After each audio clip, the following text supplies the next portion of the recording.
শ্রাবণ, কার্তিক বা ফাল্গুন মাসের প্রথম সোমবার থেকে শুরু করে পরপর 16টি সোমবার পর্যন্ত এই শিব পুজো করতে আপনি চাইলে যে কোনো মাসের কোনো সোমবার থেকে এই ব্রত শুরু করতে পারেন।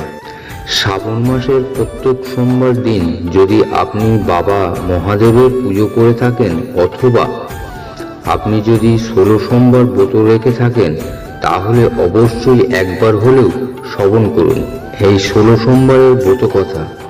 এই ব্রত কথার মাধ্যমে আপনি পরিষ্কার করে বুঝতে পারবেন এই শ্রাবণ মাসের শিব পূজা করলে এবং 16 সোমবার শিবের উদ্দেশ্য ব্রত রাখলে আসলে কি হয়। তাই ভগবান শিবের উদ্দেশ্যে যদি আপনি প্রত্যেক সোমবার দিন পূজা করে থাকেন তাহলে অবশ্যই পূজা সম্পূর্ণ হওয়ার পর এই ব্রত কথাটি একবার হলেও শ্রবণ করুন। আশা করি দর্শক বন্ধুরা এই ব্রত কথাটি শ্রবণ করে আপনাদের ভালো লাগবে। শুরু করছি দেবাদিদেব মহাদেবের 16 সোমবার ব্রত কথা। ওম নমঃ শিবায়, ওম নমঃ শিবায়, ওম নমঃ শিবায়। একদা দেবী পার্বতীর সাথে ভ্রমণের সময় দেবাদিদেব মহাদেব ভুলোকের অমরাবতী নগরে এলেন। সেখানকার রাজা তখন একটি শিব মন্দির তৈরি করছিলেন যা খুবই সুন্দর, পবিত্র এবং শান্তিদায়ক ছিল। দেবী পার্বতী এবং মহাদেব সেখানে ছদ্মবেশে ধারণ করে ভ্রমণ করতে এসেছিলেন। দেবী বললেন, হে নাথ, আসুন আজ এই জায়গায় আমরা পাশা খেলি। খেলা শুরু হলো। মহাদেব বলতে শুরু করলেন, আমি জিতব। এইভাবে তারা নিজেদের মধ্যে কথোপকথন করছিলেন। এমন সময় মন্দিরে পুরোহিত পূজা করতে গেলেন। তিনি তাদের ছদ্মবেশ বুঝে ফেললেন। এমন সময় দেবী তাকে জিজ্ঞাসা করলেন, হে ব্রাহ্মণদেব, বলুন কার বিজয় হবে। পুরোহিত বললেন, এই খেলায় অন্য কেউ মহাদেবের মতো অত পারদর্শী নয়, তাই প্রভু জিতবেন। কিন্তু বিপরীত ঘটনা ঘটল। দেবী জিতে গেলেন। দেবী পুরোহিতকে বললেন, হে ব্রাহ্মণদেব, আপনি ব্রাহ্মণ হয়ে মিথ্যে কথা বললেন, এই জন্য আপনি কুষ্ঠরোগে আক্রান্ত হবেন। এর কিছুদিন পর সেই পুরোহিত পার্বতীর অভিশাপের কারণে কুষ্ঠরোগে আক্রান্ত হলেন। সেই জন্য কিছুদিন পরে মহাদেব একজন অপ্সরাকে সেই পুরোহিতের কাছে পাঠালেন। অপ্সরা সেই মন্দিরে পুজো করে চলে এলেন।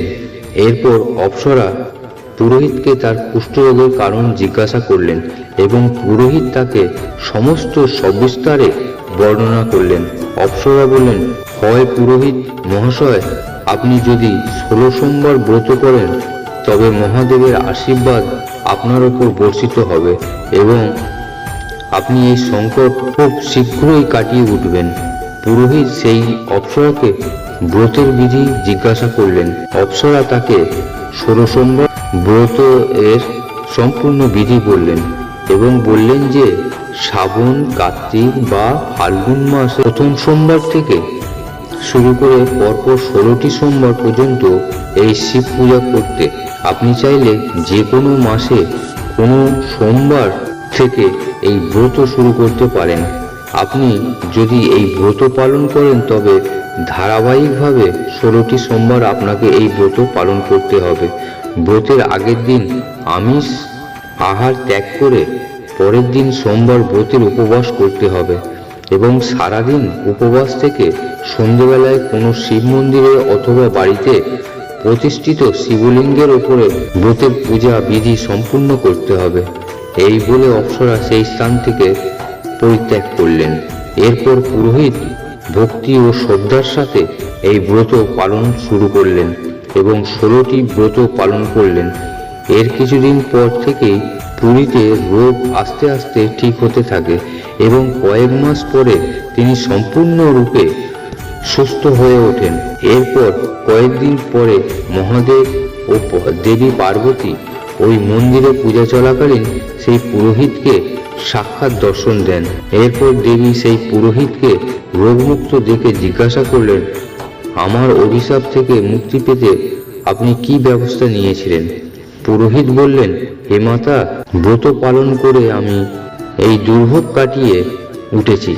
এই কথা শুনে দেবী প্রসন্ন হলেন এবং দেবী পার্বতী ও মহাদেবের সেই পুরোহিতকে আশীর্বাদ প্রদান করে আবার অদৃশ্য হয়ে গেলেন। পার্বতীও একবার এই 16 সোমবার ব্রত করেছিলেন। পার্বতীর পুত্র কার্তিক কোনো কারণে মায়ের ওপর অত্যন্ত প্রচলিত এবং অভিমানী হয়েছিলেন। মায়ের কথায় তিনি যথেষ্ট অবাধ্য ছিলেন। তখন পার্বতী এই 16 সোমবার ব্রত পালনের মাধ্যমে কার্তিককে মায়ের একান্ত অনুগত করে তুললেন। কার্তিক মায়ের কাছে ফিরে এসে জিজ্ঞাসা করলেন, হে মাতা, কি কারণে আমার মন সবসময় আপনার চরণে আশ্রিত হয়ে থাকে? তখন দেবী পার্বতী তাকে 16 সোমবার ব্রত কথা বললেন। কার্তিকও মনস্থির করেন এই ব্রত পালন করবেন। কার্তিক এই ব্রতটি পালন করার মাধ্যমে তার প্রিয় বন্ধুকে কাছে পেয়ে যায়। তার বন্ধুটি ও কার্তিকের কাছে বিষয়টি জানতে চায়। তখন কার্তিক তাকে এই 16 সোমবার ব্রত কথা বলেন। কার্তিকের কথা শুনে তার বন্ধু ও মনস্থির করেন একটি উদ্দেশ্যকে কেন্দ্র করে তিনিও এই 16 সোমবার ব্রত পালন করবেন। তার উদ্দেশ্য ছিল রাজার মেয়েকে বিবাহ করা। 16 সোমবার ব্রত পালন করা শেষে একদিন তিনি একটি দেশে গেলেন। সেখানে রাজার মেয়ে স্বয়ম্বর চলছিল। শহরের নিয়েছিল হাতি সবাই উপস্থিত, যার গলায় মাল্যদান করবে রাজার জামাই। কার্তিকের বন্ধু সেই সভায় উপস্থিত ছিলেন। হাতিটি হঠাৎ এসে কার্তিকের বন্ধুর গলায় মালা পরিয়ে দেন। অবাক বন্ধুটি বুঝতে পারেন 16 সোমবারের ব্রতের মহিমা।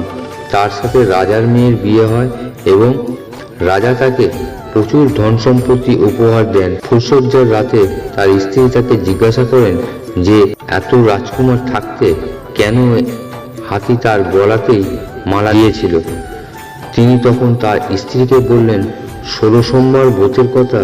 তার স্ত্রী তখন মনস্থির করেন তিনিও একটি উদ্দেশ্যকে কেন্দ্র করে এই 16 সোমবার ব্রত পালন করবেন। আর এই উদ্দেশ্য হলো পুত্র সন্তান লাভ।